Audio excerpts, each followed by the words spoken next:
So எல்லாமே எனக்காக, என்னோட குழந்தைங்களுக்காக, என்னோட பேரங்களுக்காக அப்படின்னு எடுத்து வச்சுட்டு இருக்காம, நாம பிரபஞ்ச பணிகளுக்கும் நாம உதவணும். ஏன்னா, நாம சேர்த்து வைக்கிறோம்.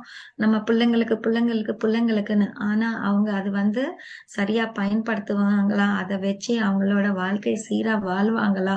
அத காப்பாத்துவாங்களா? இல்லன்னா அவங்களே பாழடிச்சு போவாங்களா? நமக்கு தெரியாது. சோ அவங்கள நாம ஞானத்த குடுத்து, தியானத்த குடுத்து வளர்த்தோம்னா, அவங்க யார் மேலயும் சார்ந்தாம, அவங்க கால்ல அவங்க நின்னு, அவங்களுக்கு வேண்டியத அவங்களே சம்பாதிப்பாங்க.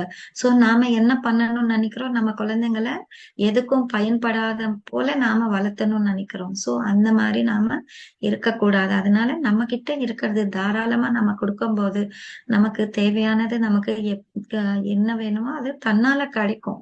சோ அது யூனிவர்ஸோட இது. சோ அந்த மாதிரி பெருந்தன்மையா இருக்கிறவங்க என்லைட்டன் மாஸ்டர்ஸ்